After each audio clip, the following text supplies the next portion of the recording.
Hey, hey, hey, hey, hey.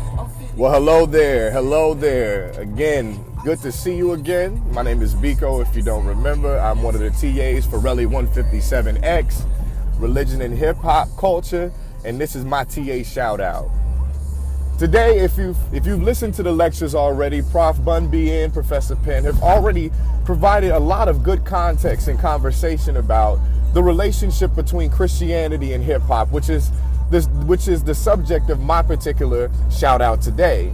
And what I want to add to what they've been discussing is that there are many ways in which hip hop culture and Christianity have interacted over the course of more contemporary times. So if we take there are three different ways I want to show this. The first way is actually in music videos, in the production of hip hop itself. So if you take a look at Ludacris's Welcome to Atlanta video, which will be number one on my playlist, you will see a preacher in a suit standing in front of a huge building. The preacher's name is Creflo Dollar, and he is one of the most internationally famously known preachers in the United States. He's part of the Word of Faith denomination, and he got a lot of flack behind being a part of a video that glorified the use of drugs, the illicit sex, and the abuse of women. He was definitely caught a lot of flack behind it, but his perspective was being included in that video gave him an opportunity and a different medium through which to share the gospel message.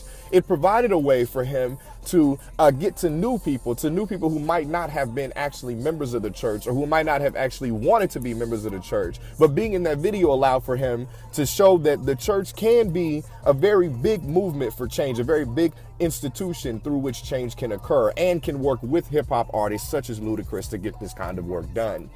The second way in which I'd like to talk about hip-hop and Christianity interacting, which is what we don't often talk about, is how rappers or hip-hop artists invert Christian signs and symbols, doctrines and beliefs to produce different understandings of meaning, different ways of living their life. The person I'm thinking about right now is Notorious B.I.G. He writes a song called Suicidal Thoughts where he inverts what is good and what is bad in Christianity. He begins the song by saying, "F it, I want to go to hell," right? And he says this because at the end of the day, going to hell at least allows for him to enjoy the simple pleasures of embodied life. He gets to tote dice and wear hoodies. He gets to sleep all day. Like, these are particular things that he understands the Christian faith, or at least the Christian moral code, as not allowing for him to use. It is an inversion of this language, of these signs and symbols and concepts and practices. It is an inversion in saying, look, Christianity may offer these things for certain people, but that's not necessarily what I want.